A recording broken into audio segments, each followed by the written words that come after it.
만 42살의 17년차 뷰티 디렉터 줄리코입니다. 안녕하세요. 네, 이번 영상은 특별히 저의 또래들을 위해서 준비를 했어요. 사랑하는 사람을 늦게 만나는 게 죄는 아니에요. 잘못은 아니잖아요. 이런 생각이 내 머릿속에 스쳐 지나갈 2022년 11월에 난자 채취를 했고요. 난자 냉동을 했습니다. 오늘 이 얘기를 지극히 개인적인 의견과 저의 소견, 느꼈던 경험들을 얘기해 드릴 거고요. 전문적인 지식, 의학 지식 같은 경우는 병원에 가서 전문의와 상의하셨으면 좋겠습니다. 난자의 질이 임신의 가능성을 좌우지하는 역할을 하고 있다고 하지 않아요.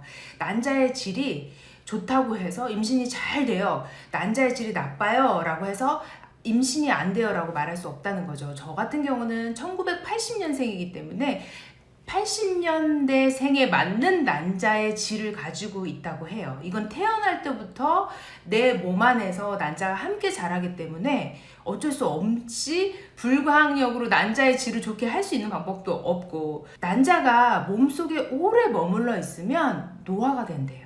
제가 80년대에 태어났으니까 지금 42이기 때문에 42년 동안 난자도 저와 함께 나이를 먹고 있는 거죠. 그래서 여러분, 난자를 한 살이라도 어렸을 때 얼려놓는 게 굉장히 임신 가능성의 확률을 높이는 데 도움을 준다는 거죠. 그래서 요즘 좀 트렌드인 것 같아요. 난자 냉동, 난자 채취 이런 얘기 몇 년 전까지만 해도 굉장히 비싼 시술이고 몇 명 안 했다고 하는데, 인터넷이나 신문을 통해서 보시면 난자 냉동이 마치 보험처럼 들어놓는 젊은 세대들이 많다고 하고, 저 같은 경우도 병원에 가서 이렇게 쓱 보면 제가 제일 나이가 많아 보이더라고요.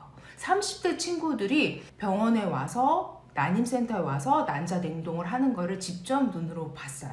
말씀드린 대로 난자는 바꿀 수가 없는데, 그렇다면 난자를 보관해 놓는 집을 뭐라고 하죠? 여성들의 알집, 네, 바로 난소라고 하잖아요. 난자를 보관해놓은 이 난소라는 집이 나는 몇 살일까 궁금했어요. 그래서 2022년 11월 2일에 저는 난자 채취를 하러 병원을 방문을 했고요.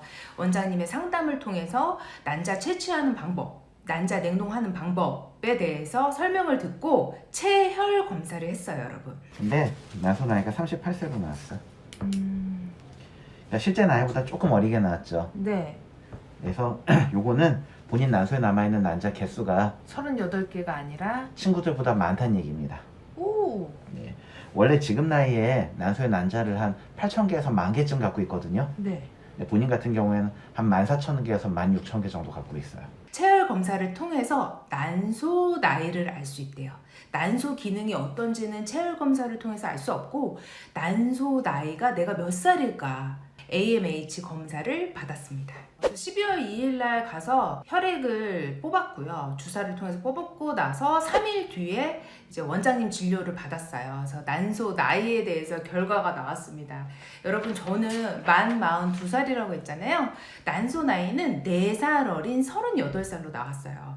38살, 그러니까 친구 또래들보다 제가 4살 어리대요. 그래서 요 말은 원장님께서 하시는 얘기가 친구들보다 폐경이 4살 늦게 온다라고 볼 수 있다고 말씀을 하시더라고요. 보통 이 난소 나이 측정을 이 결과를 받으면 원장님께서 추측을 할 수 있다는 거죠. 예측을 할 수 있다는데, 보통 42살이면 난소에서 난자가 배란되는 것이 개수가 8,000개에서 10,000개인데 저는 38살로 나왔잖아요. 그래서 난소에서 난자가 배란되는 개수가 14,000개에서 16,000개라고 하더라고요. 그러니까 또래들보다 굉장히 많은 개수라고 해서 긍정적으로 봐주셨고 축하도 해주셨어요. 그래서 38살이라 하루빨리 난자 냉동을 했으면 좋겠다. 나이가 들수록 여러분 35살부터 급격하게 난자 개수가 줄어든대요.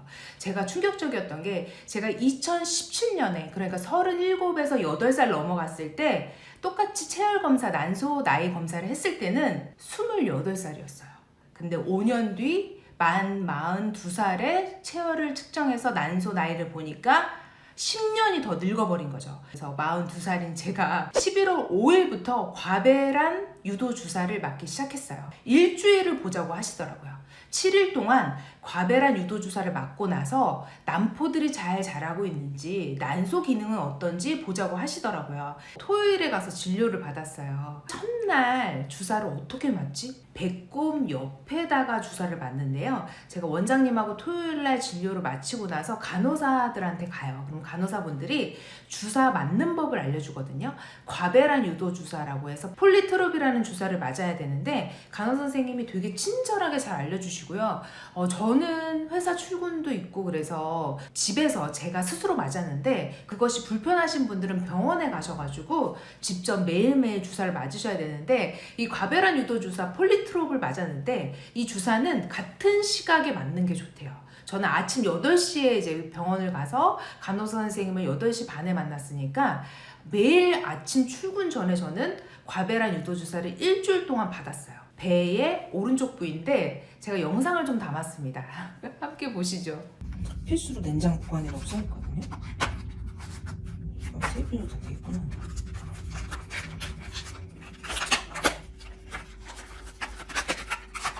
이렇게 주사가 있고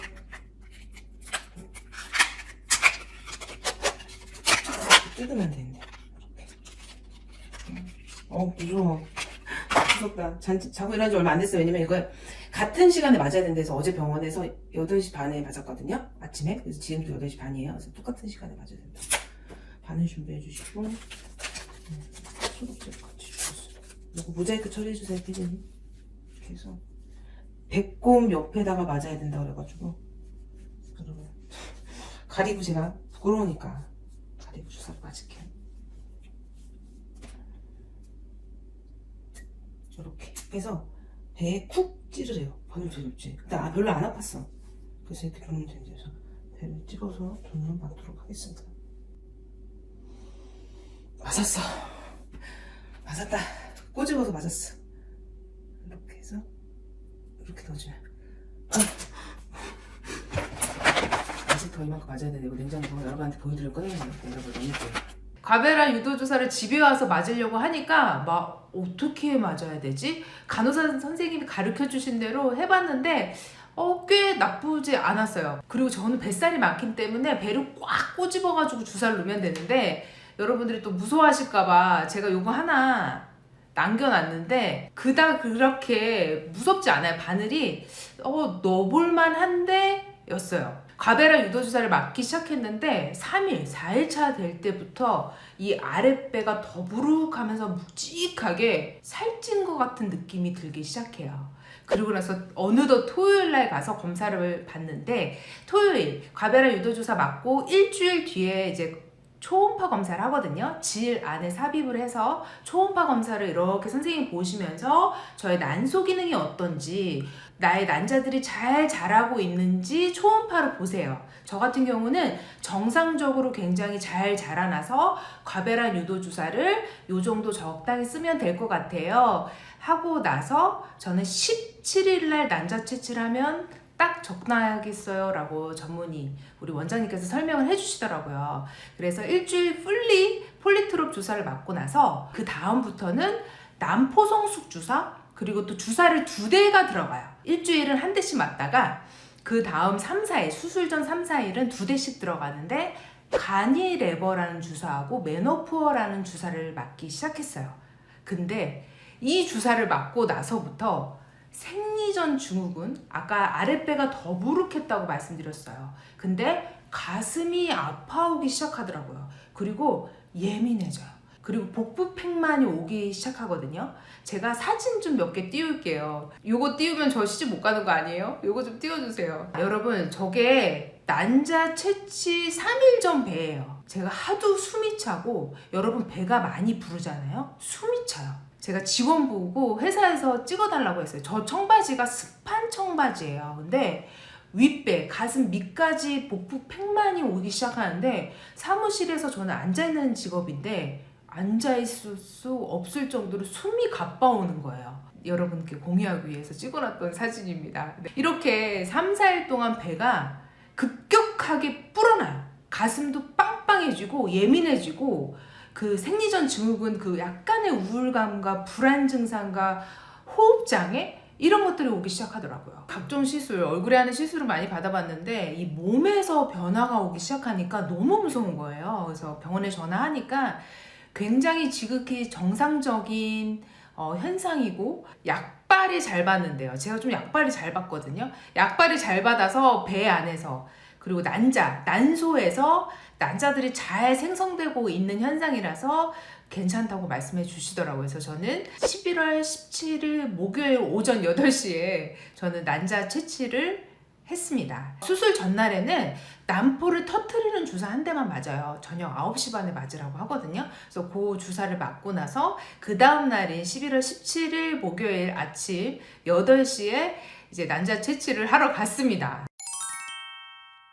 네, 난자 채취를 위해서는 싱글들은 가족관계 증명서를 가지고 가야 된다고 해요. 그래서 저 같은 경우는 수술 직전에 제출을 했고요. 이제 난임센터에서 오셔가지고 시험관이나 인공수정 하시는 분들은 이제 부부끼리 오세요.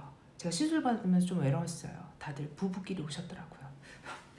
네, 그래서 가족관계 증명서 필요하고 또 하나 여러분 필요한 게 있습니다. 바로 결정을 하셔야 돼요. 뭐냐면 국소 부위 마취를 하실래요? 수면 마취를 하실래요? 라고 환자한테 결정권을 줘요. 줄리코는 어떤 결정을 했을까요? 바로 저는 국소 부위 마취를 결정을 했어요. 늘 제 영상을 보면 손톱에 네일을 하고 있죠. 제가 손이 컴플렉스예요. 그렇게 이쁘지 않거든요. 그래서 네일을 안 하면 좀 그게 약간 예쁘지가 않아. 근데 수면 마취를 위해서는 젤 네일을 다 지우셔야 돼요. 그래서 저는 간호사님께 그러면 저는 국소 부위 마취를 하겠습니다 라고 말씀드렸더니 간호사님이 네? 이러시더라고요. 그때 그 표정을 왜 나를 그렇게 봤을까 했는데 이따 말씀드릴게요.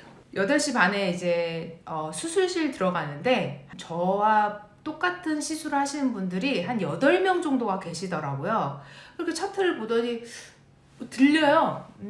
줄리코님은 맨 마지막이요. 그래서 왜 내가 맨 마지막이지? 제가 구씨라서 맨 앞일 텐데 왜지? 그러고 있는데 알고 봤더니 7분은 다 수면 마취. 저 혼자만 국소 부위 마취를 했어요. 이게 수면 마취는 여러분 잠을 들게 하잖아요. 그래서 회복도 느려요.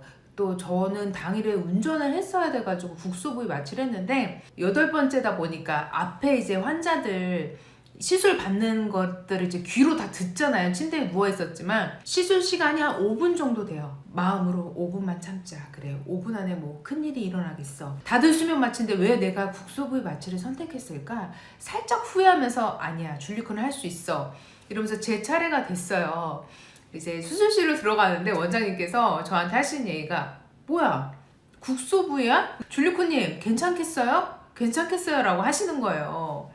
실명으로 이제 원장님께서 말씀해 주셨습니다. 에휴, 한숨을 크게 쉬시더라고요. 그리고 간호사분들이 제 손을 꽉 잡아주시는 거예요. 그래서 침대에 이렇게 누워있는데 오른쪽에 제가 난자 채취를 할 때 그 화면이 오른쪽에 있어요. 그래서 저는 여러분 화면을 봤어요. 근데 시술하면서 이 생각이 내가 왜 이랬을까 하면서 네 여러분 상상에 맡기시겠습니다. 아파요. 제가 진짜 난자 채취 국소 부위 했잖아요. 여러분 되도록이면 그냥 수면 마취 하세요. 저니까 했지 저처럼 뭐 쌍꺼풀 수술도 여러 번 했고 시술도 많이 해봐서 이런 경험을 토대로 난자 채취를 국소 부위를 했지 웬간해서는 이게 공포감과 그리고 아파요. 밑에다가 그 국소 부위 마취제를 많이 놓긴 하지만 느껴지고 그 다음에 아파요. 쑤시고. 그렇기 때문에 여기까지만 얘기할게요. 그냥 수면 마취 하세요. 그리고서 저는 5분 정도 시술을 했고요. 이제 바로 얘기를 해주세요. 간호사님이 이렇게 저한테 종이를 주세요. 14개를 채취했다고 말씀을 해주세요. 네, 저는 난자 채취를 14개를 했고요.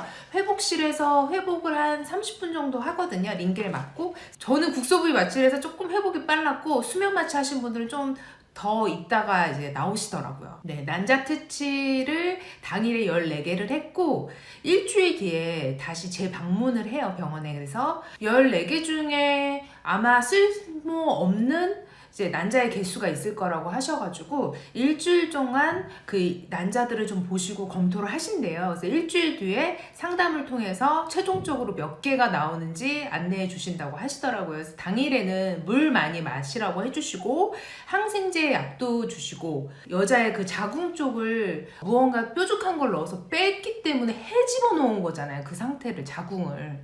제가 그때 왜 그랬을까요? 저는 저녁에 약속도 잡고 그 다음날 바로 회사 간다고 하고 왜 그랬을까? 너무 쉽게 생각했던 것 같아요. 난자 채취를. 그 다음날 테니스가 있는데 테니스도 가야지라고 했는데 결론적으로는 다 못 갔어요. 컨디션이 안 좋아요. 여러분, 난자 채취, 난자 냉동하고 나서는 2, 3일은 푹 쉬셔야 되고요. 복부팽만이 하루아침에 빠지지 않거든요.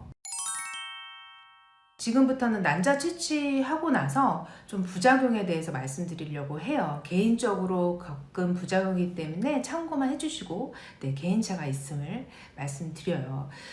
수술하고 나서 하루 이틀은 몸이 힘들고 체력적으로도 힘드실 거예요. 저 같은 경우는 복부팽만이 2주에서 3주까지 갔어요.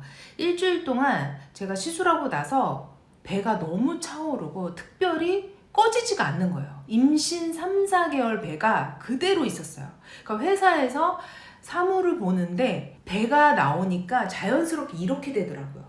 그리고 옆에 직원한테 나 숨차 이 얘기를 많이 했고 밑에 이제 저희 빌딩 안에 있는 이제 병원을 갔는데 진료를 해줄 수가 없다고 말씀을 하시더라고요. 시술 받은 곳에 가서 상담을 해봐라. 그래서 시술 받고 이튿날 제가 울면서 병원을 다시 갔어요. 배가 숨차서 있는 것도 있는데 난자 채취를 하잖아요. 제가 앞단에 과배란 유도 주사를 꾸준히 맞았다고 여러분께 말씀드렸어요. 과배란 유도 주사는 과배란 시켜서 자연의 섭리가 아닌 나의 난자를 인위적으로 화학적 약품을 넣어서 꺼내는 거잖아요. 우리가 생리 전 증후군, 한 달에 여자들은 생리를 하는데 그때도 되게 힘든데 이거를 화학약품을 써서 나의 호르몬을 변화시켜주는 거잖아요. 호르몬이 이렇게 무서운 거구나라는 거를 이번 난자 채취를 하면서 느꼈어요. 과배란 유도 주사를 통해서 나의 정신을 지배당하고 있구나. 심리적으로 되게 불안하고요. 우울증이 함께 오고요. 제가 과배란 유도 주사 맞을 때부터 나의 감정이 굉장히 슬펐고 시술 후에도 그게 끝까지 가고 시술 시작부터 끝까지 그리고 2주, 3주 뒤까지 제가 굉장히 우울했어요. 병원에 갔더니 배가 왜 이렇게 불러오냐, 정상적인 거냐, 그러니까 굉장히 정상적인 거고 물하고 이온 음료를 많이 마셔서 소변으로 난소에 있는 남아있는 찌꺼기들을 자연스럽게 배출을 해야 된다고 하더라고요. 수액을 놔줄 수도 있는데 가장 좋은 건 이온 음료라든지 물을 계속 많이 마셔서 3리터까지 하루에 3리터까지 마시라고 하시더라고요. 그러면 자연스럽게 시간이 지나고 나면은 이제 배가 가라앉는다고 말씀을 주시더라고요. 그래서 저는 그날 집으로 돌아가서 물을 굉장히 많이 마셨고요. 이온 음료도 많이 마셨어요. 부작용에 대해서 계속 말씀을 드리는데 그렇게 하고 나서도 2주, 3주간 배가 더부룩해서 이게 사람이 살이 찌고 배가 나오면 우울하잖아요. 그 증상이 함께 있었고요. 제가 생리 끝나자마자 병원을 찾아가서 난임센터에 가서 이제 난자 채취에 대해서 상담을 받았었거든요. 난자를 채취하고 생리가 한 5일 안에 했어야 됐어요. 근데 자연스럽게 기미가 보이더라고요, 생리가. 근데 생리를 난자 채취 시술을 하고 나서 생리를 하루밖에 안 했어요.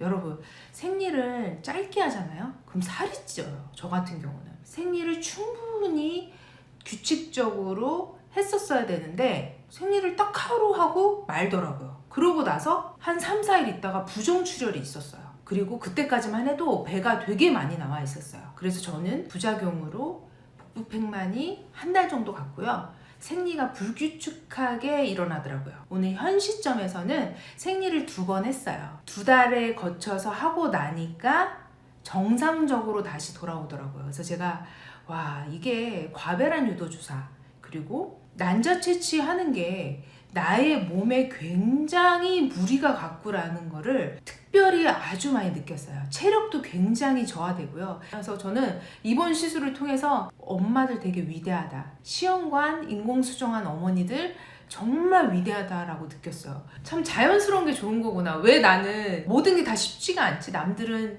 제때 어렸을 때 아기도 낳고 하는데 나 아직 사랑하는 사람이 나타나지도 않았고 내 잘못인가?